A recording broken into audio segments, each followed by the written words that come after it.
I'm recording the session. Yeah. Okay. So let's get started with the SAS Data Integration Studio, okay, which you might already be familiar from our recorded demo session. That DA Studio is an tool that actually takes care of ETL part on SAS BI platform. So SAS BI platform, it's not a single tool, okay, as you might be aware of. So it's couple of tools which actually takes ETL portion, reporting, as well as analysis. Okay. So entire SAS BA suite, we got only one ETL tool. Probably you can do ETL portion on enterprise guide also, but with a different set of operations. Okay. So mainly when you talk about SAS BA, you talk DA Studio as the ETL tool, right?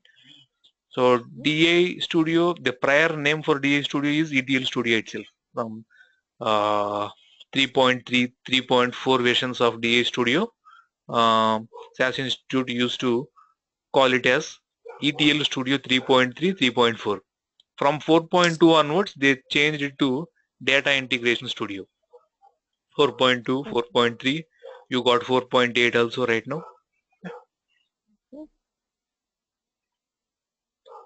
So what is DA Studio? So just now as we discussed, it's a visual design tool. Okay, I won't take you through much of the slides. Okay, we have only 2 or 3 slides for DA Studio, and then we'll jump on to the demonstration part of it. Okay. So it's a tool that enables you to consolidate, manage enterprise data from heterogeneous sources. Whatever be the databases that you have, or you have flat files from your upstream systems. Okay, so you create them as jobs on Data Integration Studio. Okay, which is a user-friendly tool when compared to SAS-based coding. So whatever you can drag and drop, whatever you want to do, you can drag and drop. But if you want to see a customized logic, then obviously it cannot be done straight away using drag and drop. There also you need to write your own SAS base code. Whatever be the drag and drop that you are doing, SAS base code is automatically generated for you. Okay. On not only DA Studio, you got multiple applications, right? For all that stuff, you automatically SAS base code is generated. Right. So in DA Studio, how are you going to achieve this ETL part? Right from beginning, I am talking ETL part. What is ETL? Extraction, transformation, and loading. You extract data from couple of sources, transform to the standardized ones, and load it to your target database or data warehouse, so-called. Right? So your data warehouse or database can be on database also. Okay. So it can be SAS datasets. Your data warehouse can be SAS data warehouse. It can be Oracle data warehouse, Teradata data warehouse. Means it's nothing but a database which can accommodate huge volume of data. Simple. Okay. So how are you going to achieve this on DA Studio? You are going to create Data Integration Studio jobs. Yes. Sorry for the dog. Okay, it's not the dog that I have at my home. It's the dog that is barking from the next home. Okay, which is beside me. Okay. So I am sorry for that. So if you don't understand anything, just don't hesitate to stop and ask me. Okay. Yeah. So we have jobs which actually does this ETL part. Inside jobs, you got process flows. So inside a job, you have multiple process flows. Each process flow contains processes. So source is a process. Transformation is a process. Target is a process. So you deal with processes inside process flows. Multiple process flows will give you a job, Data Integration Studio job. Okay. So with this job, you can synchronize, replicate, promote the data from environment to environment. So if you are done with development, this job is moved to test environment or UAT environment, like that, right? So you can cleanse the data. Cleansing, scrubbing, cleaning, they all mean one and the same.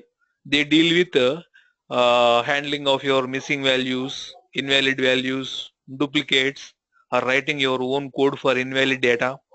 For example, you don't want uh, characters in account number. For example, your account number purely deals with numeric.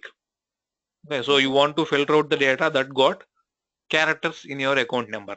That is one kind of validation that you do it of your own, which SAS doesn't give you straight away, right? But these duplicates, missing values, they are all default cleansing techniques that come with data validation transformation in DA Studio, okay, which we'll be seeing 1 or 2 hours later. Okay?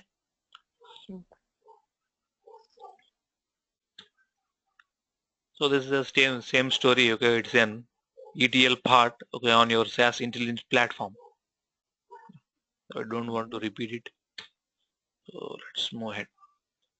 So whenever you create a job or create a table on SAS Data Integration Studio, okay, it is meant that the data set or job is available to all other applications on SAS BI platform. How are we handling this one? So whenever you create a new object, the corresponding metadata is created on metadata server. So when we discussed about metadata, I told you it contains the information about your actual data, whether it is sorted or indexed, compressed, encoded, encrypted, where is it located, is it a SAS dataset or Oracle table, Teradata table, whatever it is, where is this library pointing to, all these details are stored in your metadata on metadata server, right? Okay. So that metadata server maintains metadata of all the objects present on your SAS BI platform, not only DA Studio job, table, user, OLAP cube, information map, web report, BA dashboard, stored process, everything. Whatever be the object that you create, a metadata, corresponding metadata is created on metadata server. That's the way you are centrally controlling the accuracy and consistency of enterprise data. So once you create an object, it is available for other users, other applications. And whenever you want to make modifications, you go with change management feature. We'll talk about that when we open this Data Integration Studio application. Yeah. So this is the hierarchy that we just discussed. Jobs contain process flows. Process flows contain processes. How are these jobs executed? So you can straight away submit the job. First option, submit the job on right clicking the job. You can go with one, or you can, in production, you don't do it using Data Integration Studio, right? So it should be done in some fashion. At so and so point of time, this particular job should pull the data from so and so database. There comes the picture of scheduling. Deploy the job for scheduling. So how are you going to deploy these jobs for scheduling? That's what we are going to see at the end of a Data Integration Studio. Okay. Creating jobs in the form of stored process. So if you want to take input from users and run the Data Integration Studio job as per their need, you can create a stored process. A stored process we will discuss in enterprise guide topic. Okay. So timing, you can just remember, jobs can be executed in multiple options. So submitting a job straight away, deploying it for scheduling, or you can go ahead and create a stored process for you, right? So this is how Data Integration Studio used to look like. About rock age, I can say 3.3 and 3.4 versions of ETL Studio used to look like this, but there is drastic change in the look and feel when you compare 3.3 or 3.4 version to 4 series. Okay. So just to have an idea, I showed you this one. So let's open Data Integration Studio 4 series. So how will you open in Data Integration Studio? So it should have it on your desktop, or it should be on your Citrix server, where you can see you can log into a machine which got Data Integration Studio installed on it. So it is an installation based tool. Why am I focusing on the word installation based tool? Because there are applications which do not need installation. Yeah, Rajesh, any question? I'm sorry, please go ahead. Yeah. Okay, so there are applications which do not need installation on your machines. They are all browser based applications like Web Report Studio, Information Delivery Portal, BI Dashboard. They are all browser based clients. So similar to Gmail, Gmail doesn't expect you to install something, right? Same way you can punch in your URL for Web Report Studio and then directly work on. Okay. So two types of applications: installation based, they are called desktop applications, and web based applications. So why am I focusing on these things? Generally we don't actually deal in such a depth, okay, for normal BI developers. As you guys are actually focusing on administration part of it, so I am covering most of the things over here, okay, so that it will be easy when I take you through administration part. Okay. So installation based tool, you can see straight away on your desktops as installed applications like this. So you can just click on that Data Integration Studio 4.x. You will be able to see something called connection profile. What is that connection profile? So as I told you earlier, you need to get everything from metadata server and you need to send everything to metadata server, right? From all the applications. So that metadata server should be contacted from your application. So there should be some way you need to mention host name, port number to connect to metadata server, right? That some way is nothing but your connection profile. It's an interface which connects SAS Data Integration Studio and backend metadata server. Okay. So you have multiple environments: development, QA, UAT, pre-prod, and production. For example, you got 5 environments like this. So you need to create 5 different connection profiles for connecting to 5 different physical metadata server machines. Got it? So how will you create a new connection profile? So you can check this option, create a new connection profile option, click on OK. So here you click on next. Here you see name of the connection profile. For example, I am going to create some prod server connection profile. So select that. Whenever I am planning to open Data Integration Studio, I need this profile to be selected as default. So even though I have dev, I have test, I have pre-prod, but this should be selected by default. It is up to me again. Go for drop down and select dev, but this should be selected as default one. So you can check this option for that. So if the profile name already exists, when you click on next, you can see this profile already exists. Do you want to edit it? Because the profile name should be unique. So where are these connection profiles stored? So what is the format? That we will discuss in admin part. Okay. So profile already exists, right? So I don't want to use the same profile. So I am going to use some naming convention. So it is 29th July. Generally I suffix date stamp in order to differentiate between sessions. Then click on next. Here you can see a couple of options: machine, port number, user ID, password. So what is the machine name? So in general scenario, you use this something like .unitedhealthcare.com, for example. In real-time scenario, this is the case. You need to know your host name of your metadata server port number is generally by default taken as 8561. So as I have everything on my local machine, so my host name is localhost, right? When the software which I will be providing you, you will be using the same stuff, right? Just a minute.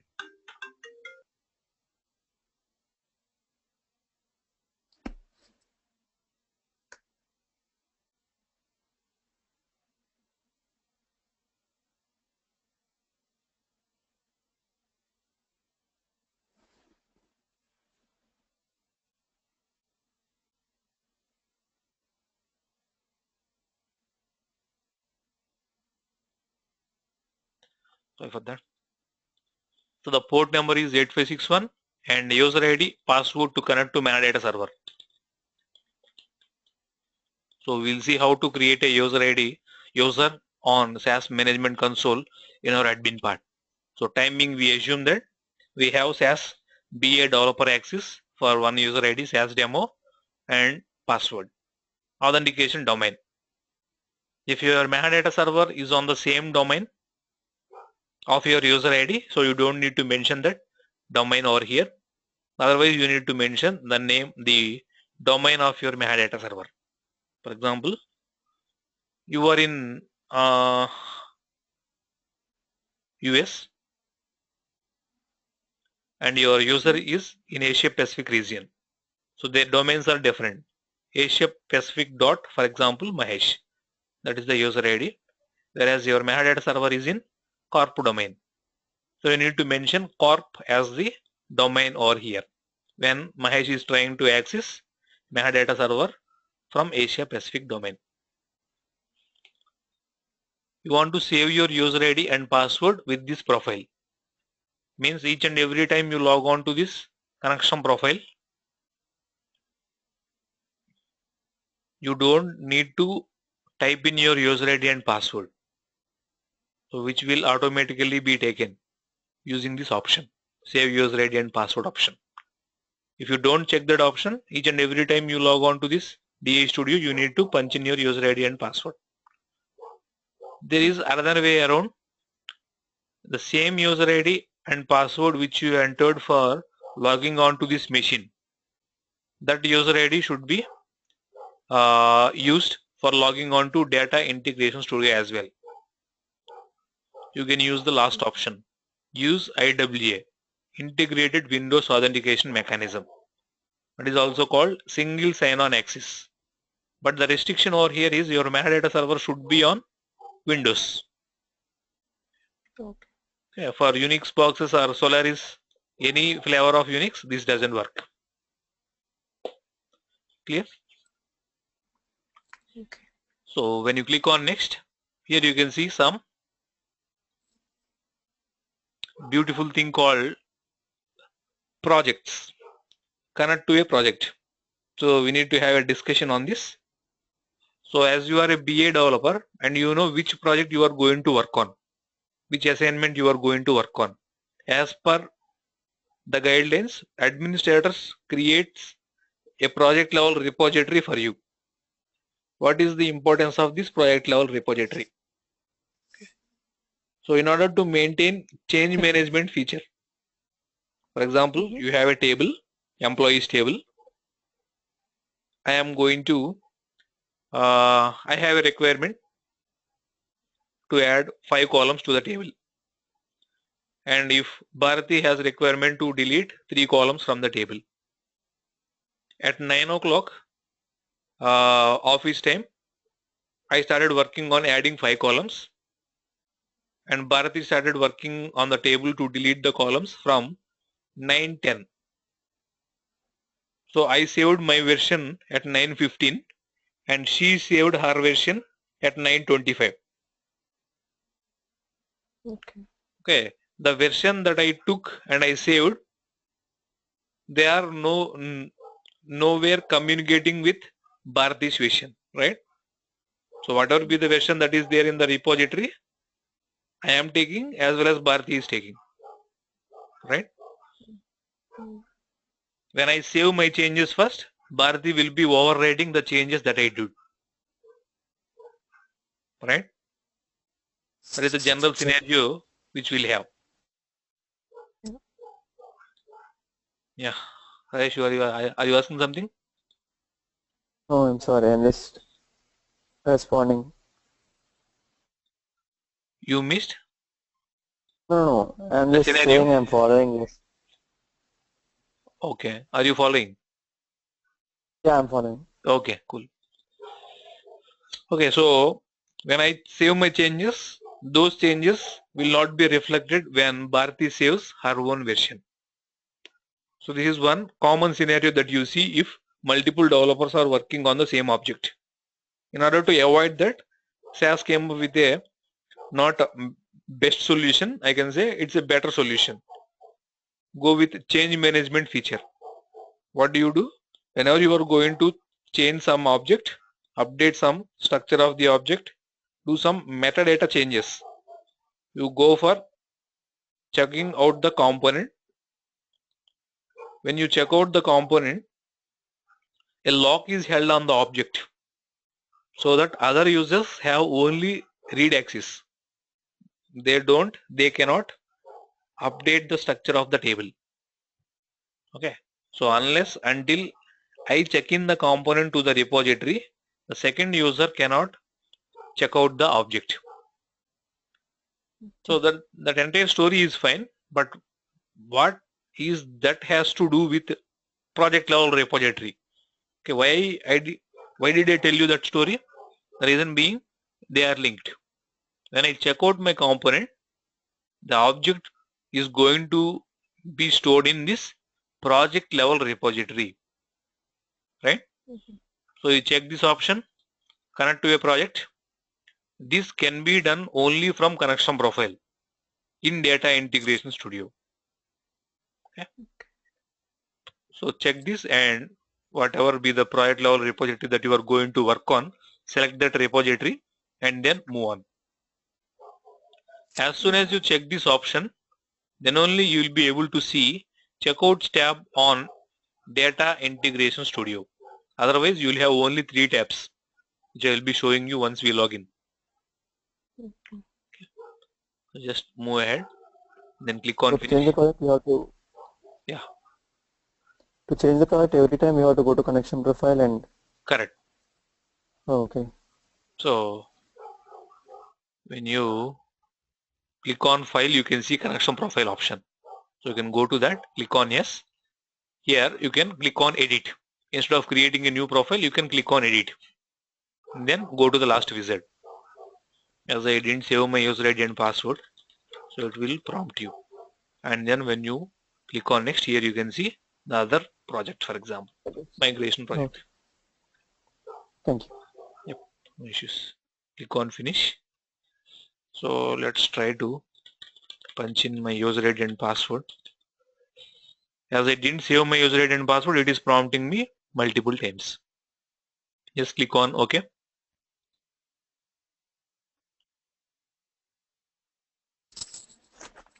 Here you can see 4 tabs. So if you don't check that connect to a project option, you could have seen only 3 tabs: folders, inventory, transformations. You will not have the concept of checkouts. Okay, that you need to remember. Whenever you enter an organization as a BA developer and you are given a task, you should definitely have a project level repository if your organization is following that standard. Okay, if you have only 1 or 2 developers for the entire project, then you don't need to go for checkouts, check-in at all. If you have multiple, okay, more than 10, you can probably go with this checkout concept. Whenever you check out an object, you will be able to see who checked out. So it is up to the developer to communicate with the developer who checked out that object and merge those changes if at all needed. Or you can communicate with him. Once he is done with his changes, you can ask him to check in and then you can make modifications on top of that. Clear? So let us discuss about each tab in detail now. Folders tab. So on seeing this at a glance, okay, what you can infer? Any guess? What is this folder structure? My folder, you Similar have data. Chocolate Enterprises, Orient Star. There is no relationship among those folders, right? Hmm? Yeah, Rajesh, you were telling something?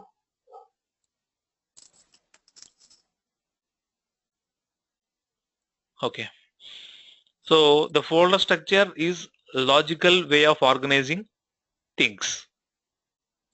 Means they do not have any physical existence. You cannot see a physical folder structure called my folder, admin folder, finance folder like that in your physical path. Whether it can be Unix path or Windows path, doesn't matter, right?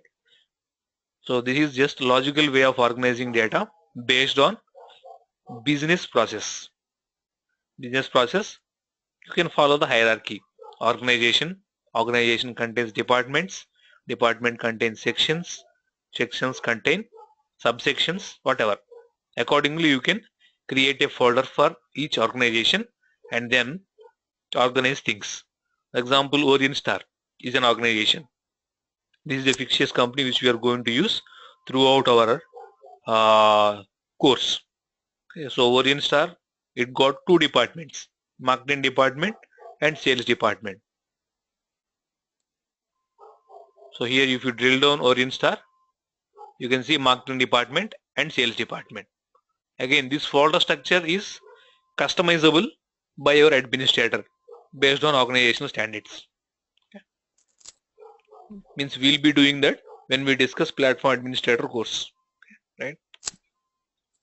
So under marketing department, what are different objects that you have? So you can go with cubes, OLAP cubes.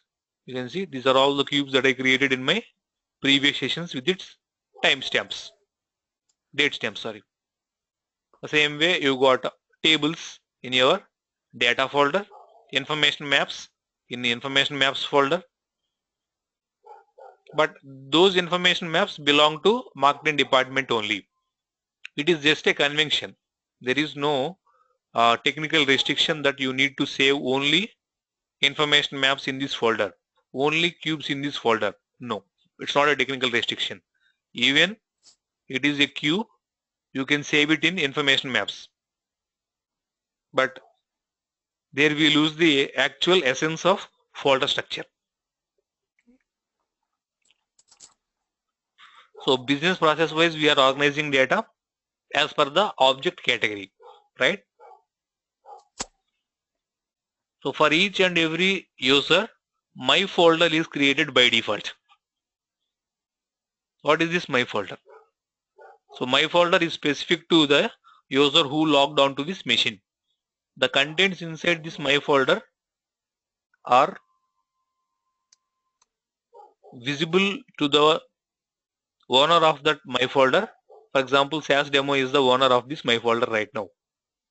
If I log in with Mahesh, Mahesh is the owner for my folder. The contents inside this folder will not be shared across multiple users. It is accessible only to you and your administrator.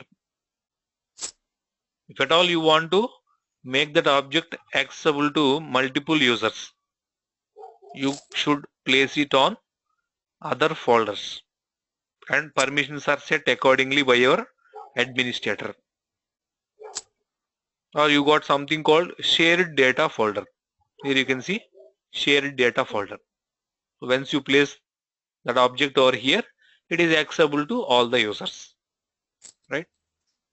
Okay. And the folder structure that comes by default with installation is my folder.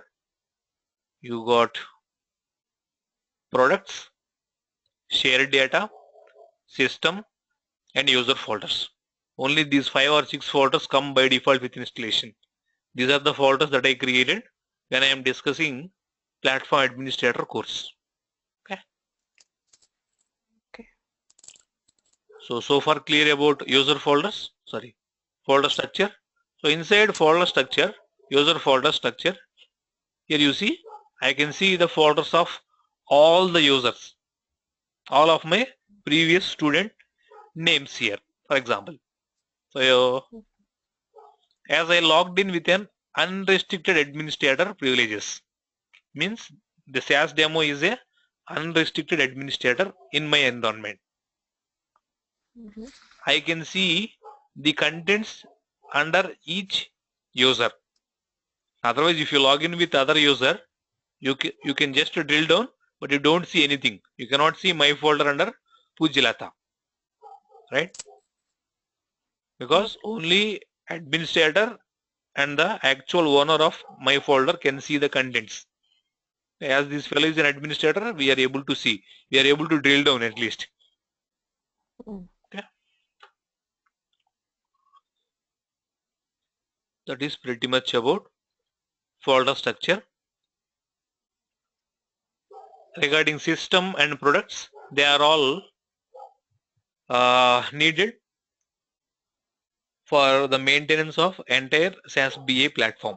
Okay, which we will discuss in detail at the time of administrator session. Next one, checkouts tab. We just discussed about that. These are all the components that are either newly created or they are checked out. If an object is newly created by a specific user, automatically it is routed to checkouts tab. You don't need to explicitly check out that. Okay. If you want to check out a component, you can go ahead with the, for example, table or something. For example, I want to check out this class. So just right click, you got checkout option. Just click on that checkout. It is checked out. A tick symbol is shown to you. Means it is a checked out component. Okay. Who checked out this object? So you can select that object. Here you can see SAS demo checked out. You can go to checkouts tab. You can see that class as the checked out object. So once you make the changes, you just right click on the object and then check in the component. Just click on check in. You will be asked, why did you check out and why are you checking in? So for my release some 19, I am going to check out this object and then I made some changes. Added some 5 columns to the table based on so and so release number. Just for information, this will be shown to you on the object history. Just click on next and then finish. Here you can see it is checked in. If you go to the class and go to history, here you can see the history. Just now it is checked in. For release 19, 5 columns were added. It is done by so and so user and so time. You can get the entire history of those changes done on this particular object, right? Okay. So that is pretty much about checkouts tab. Next tab is inventory. So as the name itself indicates, it's a kind of go down for all the objects. So based on category, the data is shown to you on inventory tab. Means all jobs, irrespective of business process, department or organization, they are all shown to you in your jobs category. All tables, irrespective of business process, they are shown to you on tables category. Here you can see all jobs. Just click on this job. You can see so many jobs. So they can be an Orient Star organization job, or they can be Chocolate Enterprises job. They can be some other organizations, GART job or finance job, it doesn't matter. So they are just jobs. They are all shown to you here as a category. The same way all objects are shown to you. All information maps created from relational tables. So they are shown to you here like this. Irrespective of business process, they are all shown to you here like this, right? All information maps created from OLAP cubes, they are shown to you here like this. Clear? We talked about scheduling a job, right? So how will you schedule a job? All the scheduled jobs are shown to you in deployed jobs folder. So these are all scheduled jobs. These are all web reports that I created. And I scheduled those web reports. They are shown to you here as deployed jobs. These are Data Integration Studio jobs. They are scheduled. They are deployed for scheduling from DA Studio. Okay. So all deployed jobs in deployed jobs category. All cubes in cubes category. So many cubes. They are all shown to you here, irrespective of their business process. So it is just a go down of objects. Just remember it that way. Here you can see table. So many tables irrespective of business process. So many tables are there.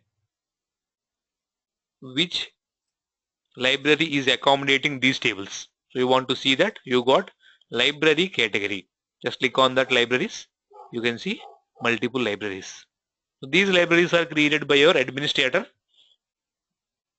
and will be given access to register a table. Means once the library is available, not all the tables are available for usage. You need to make those tables available for SAS BI platform. That is called registration. Even though you create a SAS based library, for example, you point your library, you select a library. Here you can see it is a SAS based library which is pointing to a physical path. D workshop orient star or star. Here you can see the lib name. Lib name OSDM star followed by base followed by the physical path. So if I navigate to the physical path, D drive, it is in workshop orient star and then or star. So if I try to, these are all indexes that we have on the tables. If you select the tables that we got within this folder, here you can see 112 tables are shown to you. But if you go to the library on SAS BI platform and then drill down that library, select the tables that are available within this library. Select that using shift key. Here you can see only 77 objects are present. Whenever you create a library in SAS base, what happens? In PC SAS or whatever SAS that you are using, whenever you assign a library reference, all the tables under that physical path will be directly assigned to library. Correct? But that is not the case with SAS BI platform. Even though you assign a physical path to a library, it applies to databases also. Even though you create a library for your database, not all the tables under that database will be directly shown to you. You need to do a specific activity for making them available to SAS BI platform. That activity is called registration of tables. Right? Okay. So let us. So just one question. Yep. So all these tables, whatever I'm seeing now, is only for this particular project we Yes. get from the metadata. So if you change the project, like you have everything different, whatever the OLAP cubes you create or the IMAPs, everything is different, right? It's not different. So It you depends might on the be, yeah, it depends on the project, but generally you will have only 4 to 5 sources in all the projects. Okay. In your environment, you will be getting data only from 4 to 5 sources. Even if you go for the next release, you will be using only those 4 or 5. Okay. But the changes would be Okay. different, right? Okay. On different tables might be. But the Okay. libraries, most of the times they remain same. Or if at all you are getting a new source, administrator will create a library for you. Okay. So here I am going to create a new table in the physical path. For example, some customer dimension 5 is there. I am going to make it as 6 and I just made it a copy. So physical path I have customer dimension 6. Even if you try to refresh this library, you cannot have that 6 shown to you. The reason being it is not registered. So how will you register the table? Right click on the library. You got register tables option. Click on that. click on next. Here you can see the details, library, what engine it is using, what is the physical path it is pointing to, and all the tables that you have within your physical path, they are all shown to you here. Select this table that you want to make it available to SAS BI platform, and in which folder you are planning to put this table. So it's not conventional to put the table inside jobs folder, even though it belongs to marketing department. So just click on browse. You will see the SAS folder structure that you saw in folder 3. Go to marketing department. So here you can see the hierarchy. SAS folders is the root folder. Under that Orient Star. Under that marketing department. Select that. You got data folder. Select that and then click on OK. Click on next and then finish. So now my question is, can I see this on library 1 directly, even if I refresh? Can I see that or not? You should, because you registered. Okay. So even if I register, even if I refresh, I am not able to see that. What could be the reason? Maybe you don't have rights. I mean, like if I I don't know, don't have like rights, if I don't have rights on SAS folder, it will be errored out. It will clearly show me you don't have right permissions on this folder. Okay. Even it didn't prompt me that error. What could be the issue? Not issue actually. What could be the happening? Where did it go? Okay. Maybe So if you created folders. Yeah. Okay. Let us see that on the folder structure also then. Go to Orient Star, data. Do you have 6? No. No. Yeah. So if you recollect what I discussed earlier, I told you whenever a new object is created, that will be routed to checkouts tab.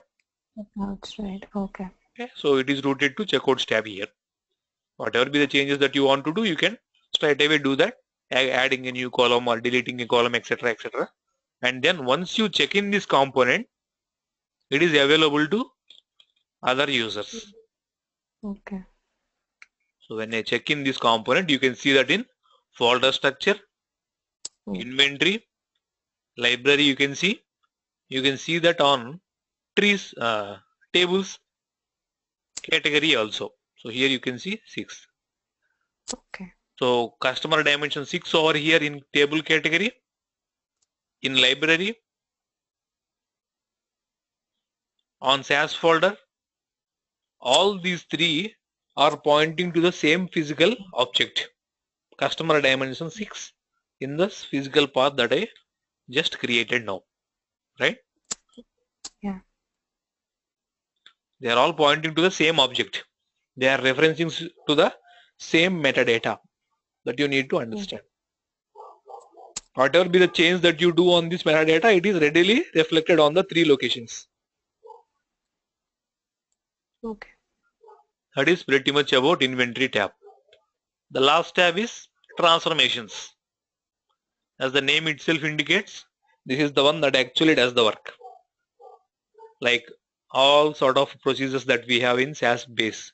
Sorting, you got summary, you got a join, whatever, SQL join. All of them are created as predefined transformations over here. If you go straight away to data category here, you can see all the familiar procedures. Proc append, proc compare. Yeah. You can go with SQL, extract, where clause, group by clause, having clause, like that. Okay. And you can write your own code. So this is the transformations, customized transformations that I created for my sessions. If you go down, you can see lookup transformation, means it's a kind of join. You want to validate your data. I told you, right? Cleansing, scrubbing of your data is done by data validation transformation, right? So you go down, you can see SCD type 1, type 2 implementations. slowly changing dimension type 1, type 2, which we covered in our data warehouse concepts. We'll be practically seeing how to implement that using DA Studio, right? So how to sort a table, how to rank a table based on a specific variable, how are you going to do that? How to split a table into multiple tables, how to join two or more tables, how to use set operators like union, except, so on and so forth, how to generate surrogate keys of our own, how to transpose a table, how to write our own SAS base code for our customized logic. So this is different from what we have here. This is customized transformation, but this is only customized code. This is not a transformation. You are not creating the transformation explicitly. We'll see the difference later. So apart from this ETL, extraction, transformation and loading part, DA Studio can take care of some kind of summarized procedures also, like proc means, proc freq, proc correlate, proc distribute, so on and so forth, using analysis transformation, analysis category over here. Apart from this, you can get the data from external files like txt, csv, so on and so forth, using axis transformations like file reader and file reader. If you are loading data to Oracle or Teradata databases, for better performance you go with Teradata table loader or Oracle bulk table loader. In 4.8 version you got DB2 Sybase bulk loaders. Okay, you got HDFS bulk loader also in the latest version.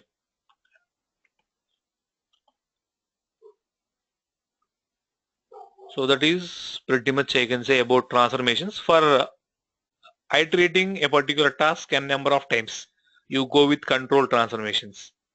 Yeah. As soon as we progress, okay, we'll be discussing each one in detail. So far, any questions, guys? No. And whatever you create in this data, your program or like, what was that? You created some transpose, right? So is that accessible only to you, or like everybody can use it if you create that? No, transpose we didn't create. It's a predefined one. So the one that I created is this one. Yeah, here. Yeah, this one. Yeah. So this is accessible only by that particular user? No, you can actually save to the folder where other users also got access. Then it is the network, the shared network. Yeah, shared data. Okay. Oh, shared data. Okay. It can be a folder where your business process is interested. Okay. So you can just create one more folder here, transformations, generated transformations, and then you can ask your administrator to give privileges to all the users to access these transformations. Okay. Clear? Yeah. Okay. So we just talked about the overview of Data Integration Studio. Now we'll see how to create a simple job which actually sorts a data set. Okay. Yeah. So we just now registered our customer dimension 6 table, right? Customer dimension 6 table. Let me show you the data first. On the table, we checked in right already. Yeah. So for looking at the data, just right click on this. You go with open option. Or you want to look at columns, you can go with properties. Click on columns. Here you can see what is the name of the table. Display name is different from physical table name, that you need to remember. Okay. Here you see copy of Orient Star customer order information. That is your display name. But SAS doesn't allow spaces in its names, right? You remember? Yes. So that cannot be physical table name. Physical table name is something shown in the physical storage tab. So here you can see the physical table name. Okay.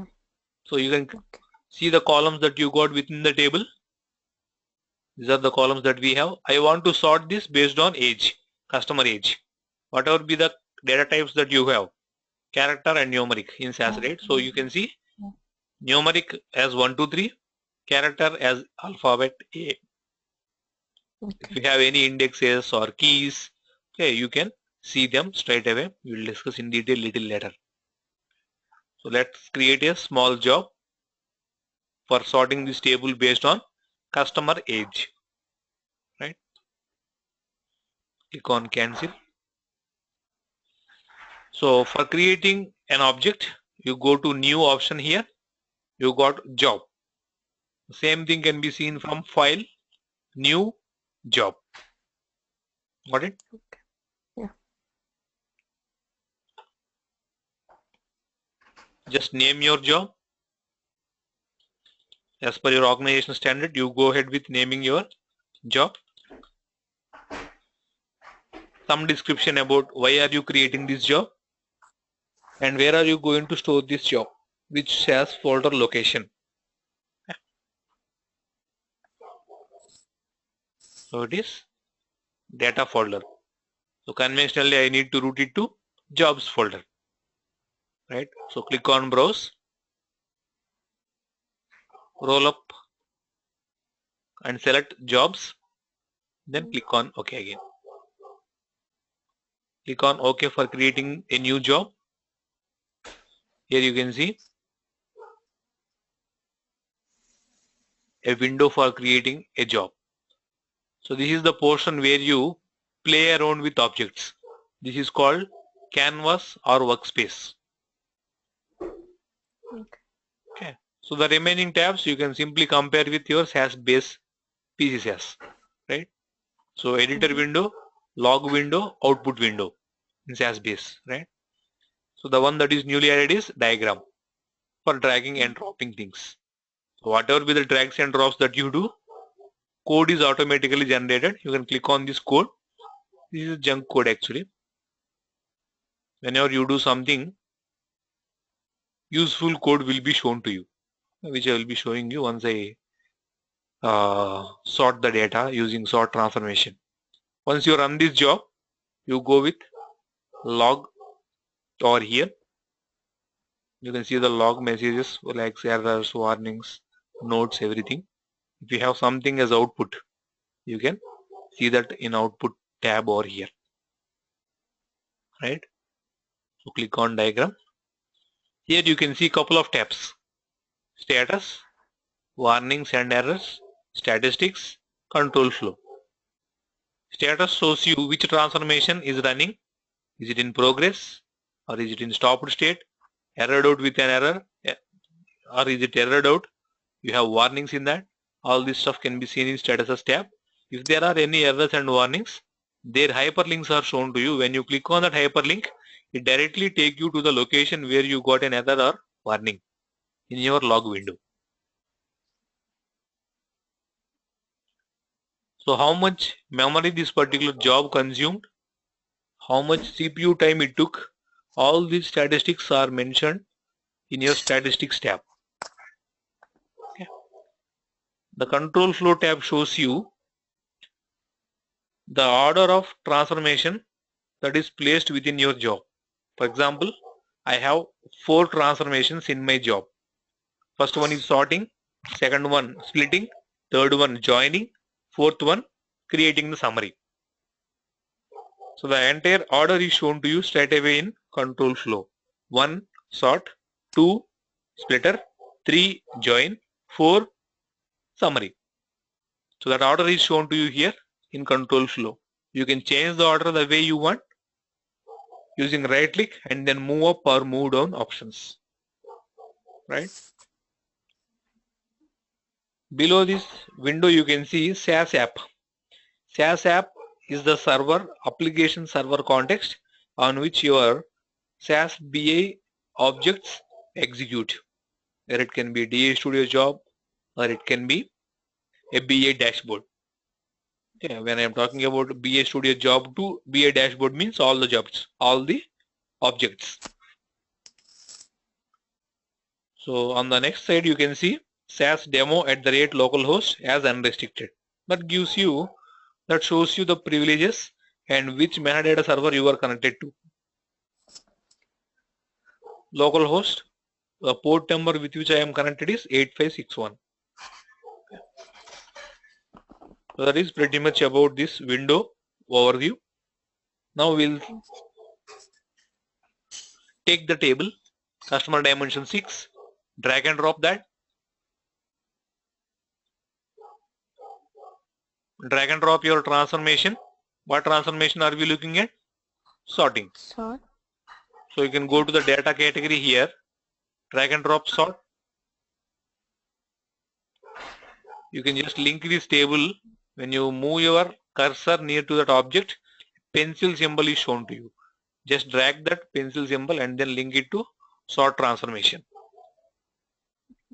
Here you can see an alphabet S. S means? Sort. No, on this table we are seeing S. So it just has data set. Simple.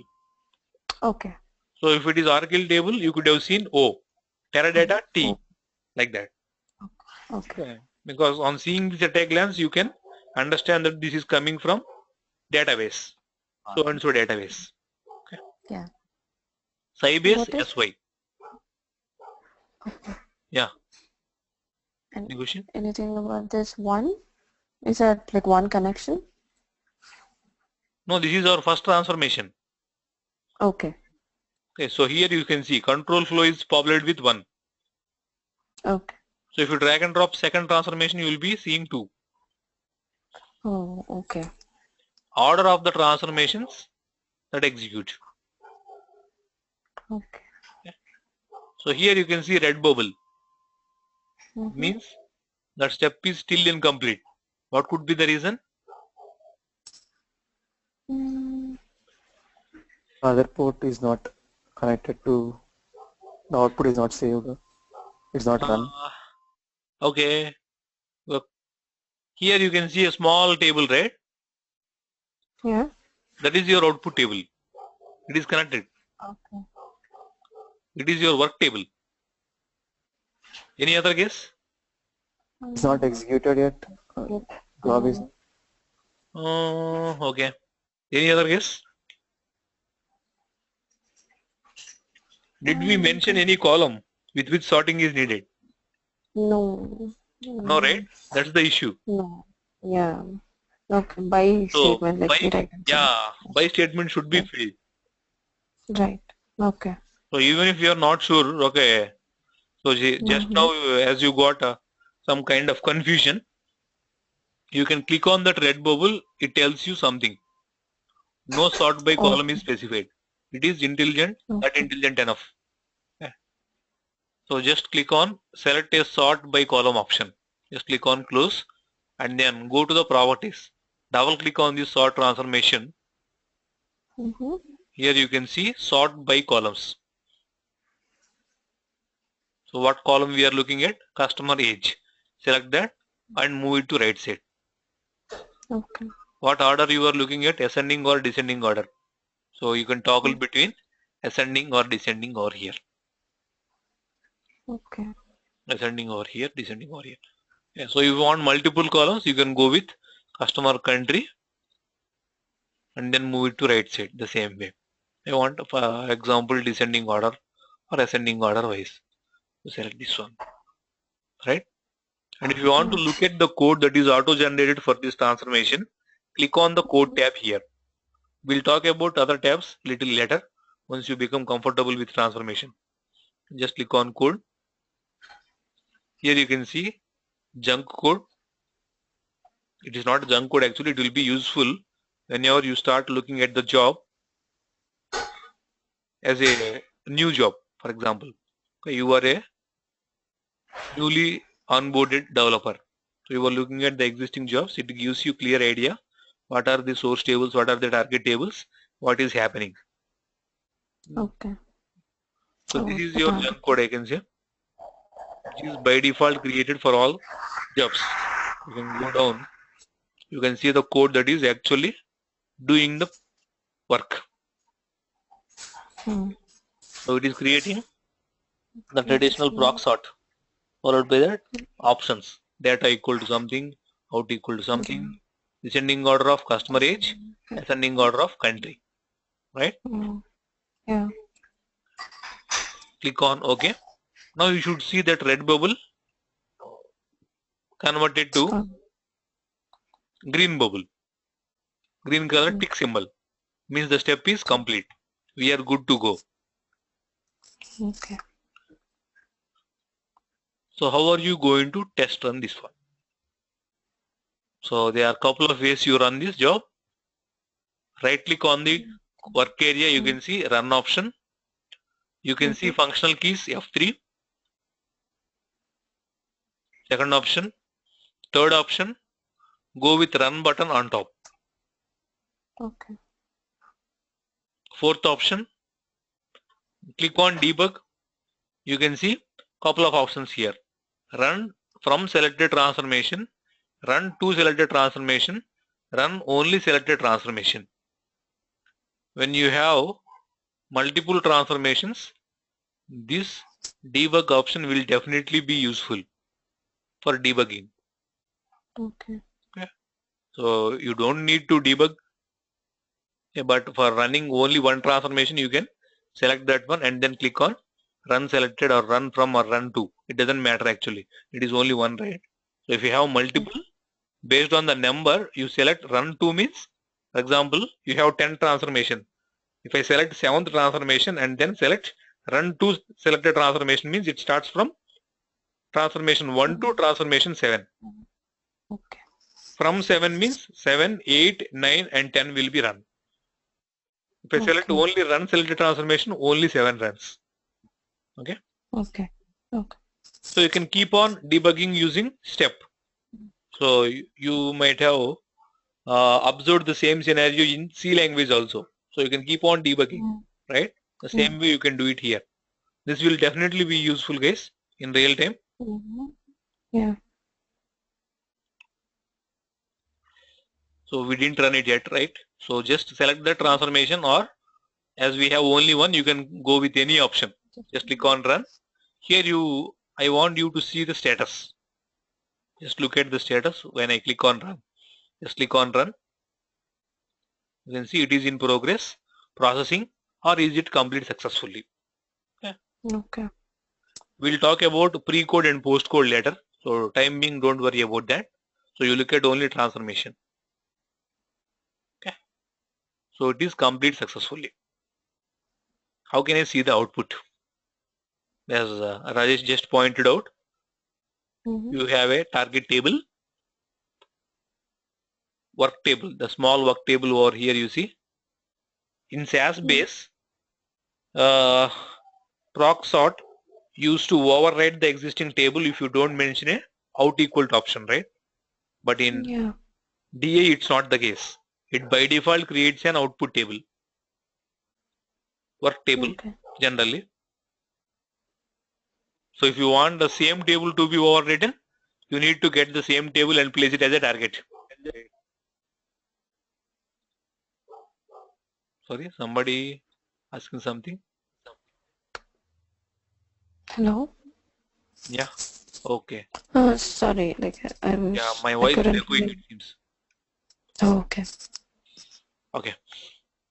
So let us see the contents inside the target table now. Just right click on this table, right click on the small green color table and then click on open. Here you can see customer age wise, descending order wise sorted. So if you forget about 98, you got only one. You can look at 73. And the second scenario is your country should be ascending order wise sorted. So here you can see Austria, Andorra. Yeah, I mean, by it comes from the first variable, and depending on that first, then it goes to second one, right? The first variable is No. age. How come UAE came into picture here? That's what my question is. Let us sort with only. I mean, like, didn't that start with age?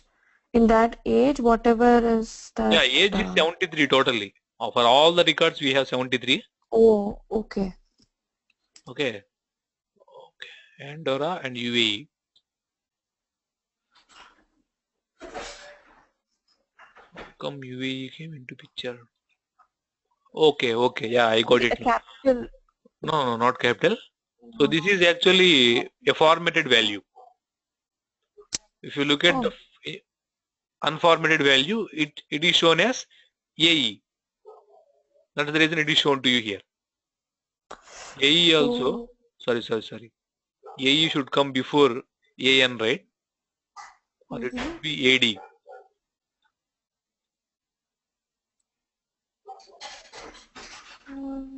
What we'll do is, we'll just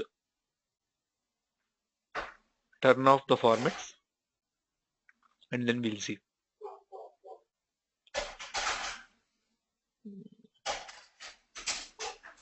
Somewhere you can just turn off them. View data. Columns. Apply metadata formats. Just uncheck that. Apply formats, uncheck that. This is the one.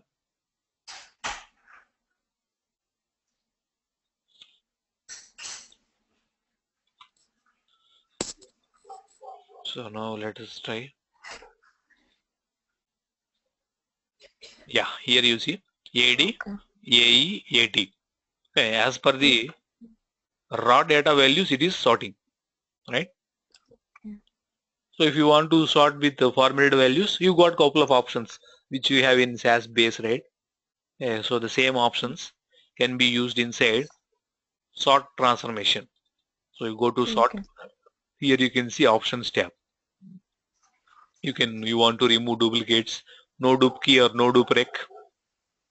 All these options. You can go with no equals or tag sorting. Advanced options like mentioning the memory. Okay, you want mem size to be used. You can specify those options which you have in the SAS base. You want to mention the sort sequence.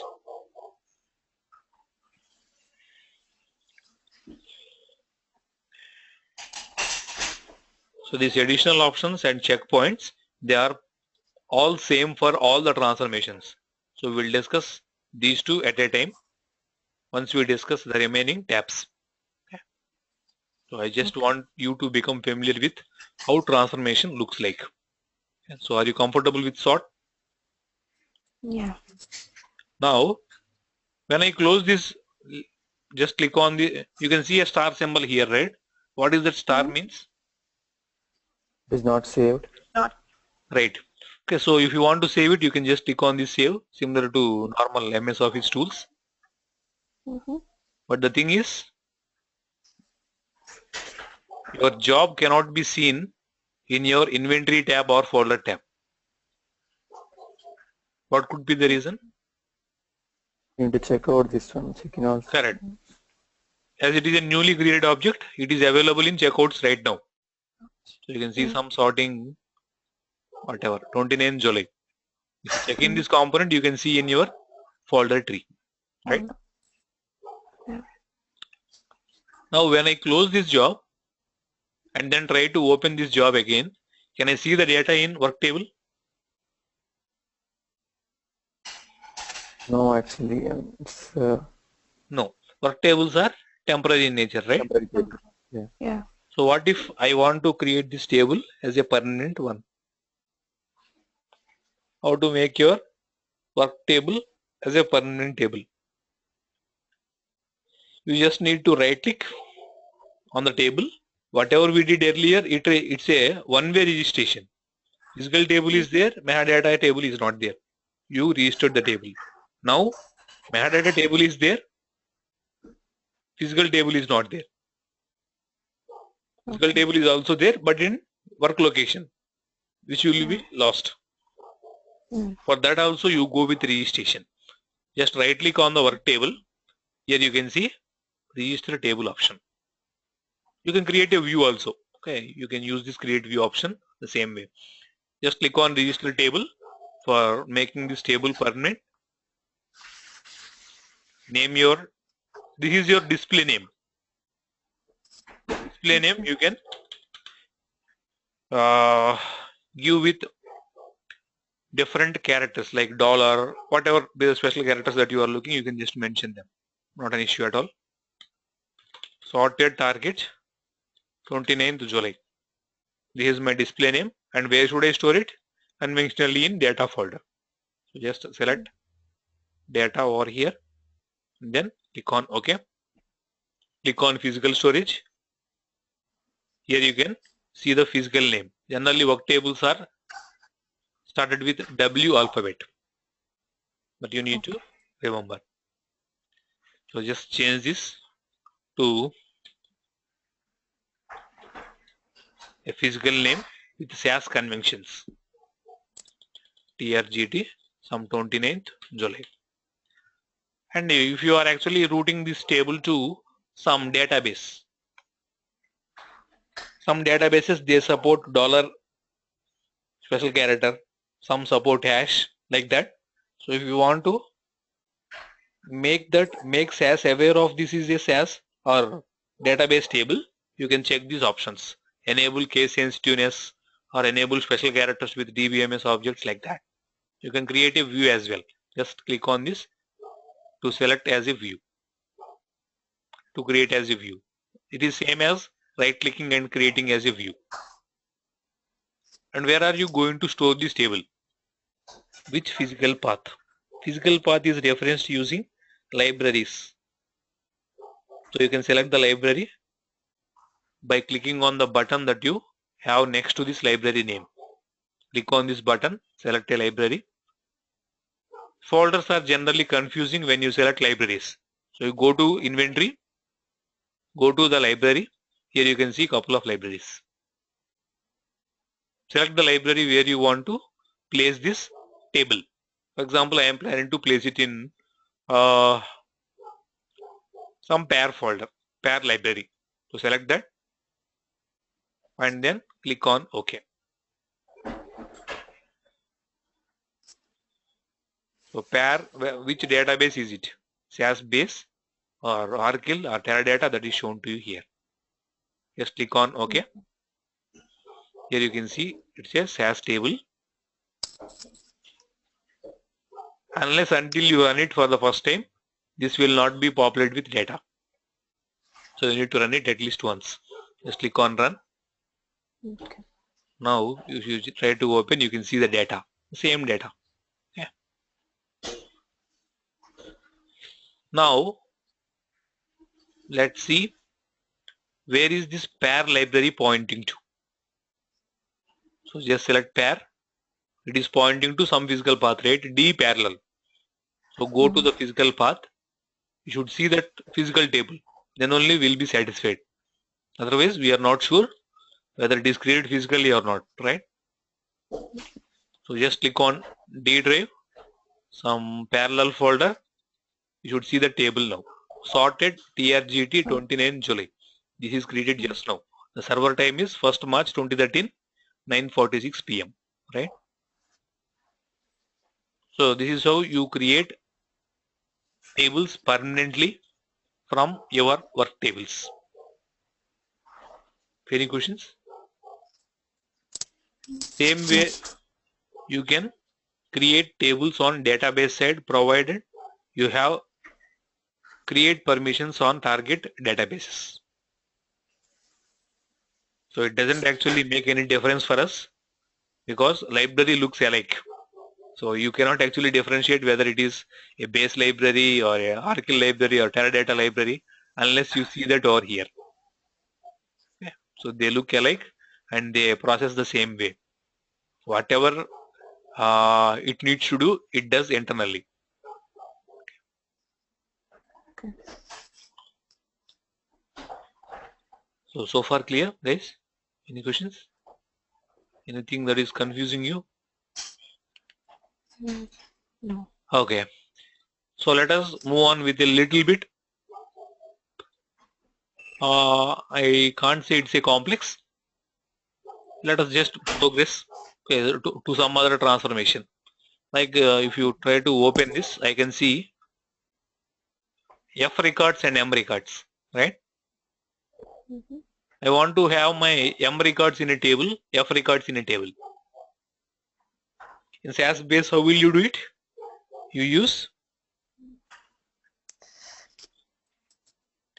Where statement. Conditions. where statement. Where statement you need to write two data steps. That's what you mean to say, right? Mm. Within a single data step, how can you do it? Using Mm. if statement and output statement. So data followed by some target name, set this table. If customer gender equal to F, then output to so and so table. Right. Second if condition, if customer gender equal to M, then output to second work table or second table. Right? That is how you do it in SAS base. So there are a couple of ways you can do it, whether you can use two data steps or you can go for proxy SQL, whatever it is. Okay. So I want to do it using SAS DA Studio now. How will you do that? So just close this tab. Yep, that's right. So we use the transformation called splitter. Go to the transformations. Here you can see splitter transformation. From one table to n number of tables. You can split a table 32 times into 32 tables using splitter. Just drag and drop that and link this to my source table. Now what would be the number of the transformation? It's 2. So accordingly, if you go to the control flow, you can see second transformation is added. Okay. You want to change the order, just right click and then move up or move down. Because if I move up, it doesn't make sense for me. Okay, if I run this transformation before I create this table, it cannot be done. Right? So dependency, you need to look at dependency before you change the order of the transformation, which we generally don't do. Now the step says it is complete by default. How come? I didn't mention anything. What could be the logic? Is it intelligent enough to split the records?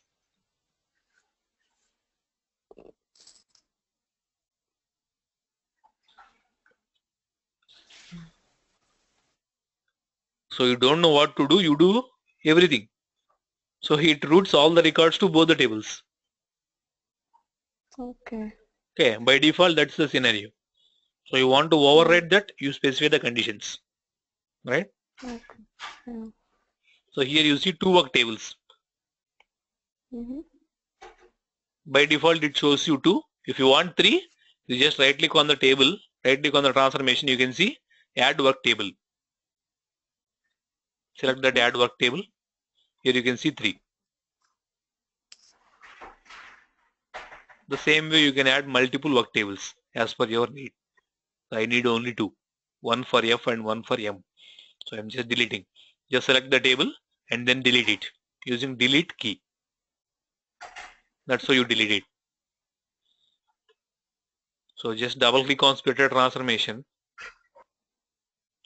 Go to the row selection tab. Here you see 2 work tables. If you look at this one, the condition, all rows are selected. Okay. So instead of all rows, you can go with conditions. Row selection conditions. Okay. So whatever be the condition, if you are comfortable with coding, you can just type the code over here. Or if you are not comfortable with the code, if you want to do it using wizard, you click on subset data. So you are shown with something called expression builder. So this is a wizard where you define your expressions. Right? If you want to use any kind of functions, so on and so forth, everything is done using expression builder. We'll be seeing this wizard now and then in your entire data integration studio session. Not only with this, with extract also we'll see. With SQL join also we will see this expression builder, but the underlying feature is same. Now what's my expression? Customer gender equal to female or male, but I am not sure whether this F's and M's they are small case or uppercase or mixed case. I don't know. So what you will do? You just use a function called upcase function. So if you are not familiar with functions, you can just click on these functions. You will see a lot many number of functions here. So you want aggregate functions. Okay, just double click on this. You can see all aggregate functions. If you need character based, just double click on this. You can see all character based functions. So I am looking at upcase. So if I am not sure about syntax or what does it do, select this one. You can see the help in the right hand side. So whatever you get in SAS Institute website, that is present straight away over here. You don't need to Google it separately, right? So if you want to use this function, just double click on this. It will be added to the expression builder, and it is expecting some character value. So click on data sources. Click on this table. Here you can see customer gender. Just double click on that. Here you move to the next column and then use the operator that you are looking at, equals to, and you need to type F or M in quotes. As I used upcase here, I will be using capital F, otherwise small f, right? Then click on OK. So you want to validate. Whenever you click on OK, it automatically validates for you. So you can copy this code and then place it in your second splitter also, if you want. Otherwise, you can go with creating your own subset expression. Just click on splitter 2. Instead of all rows, I want specific conditional rows. Click on this selection condition and then paste the one that you created over there. Instead of M, F, I am looking at M over here, right? So this is pretty much about splitter. Now if you look at the code, let's see what it actually do. Just go down to the useful code. Here you can see whatever we discussed just now is created by itself. Case of something equal to F, then route it to first table, else second table. Right? Yeah. Then click on OK. So here you can see two tables. So if I try to run this transformation, so how can I run the transformation? Either right click on run or you can run. Just right click. Do you have run here?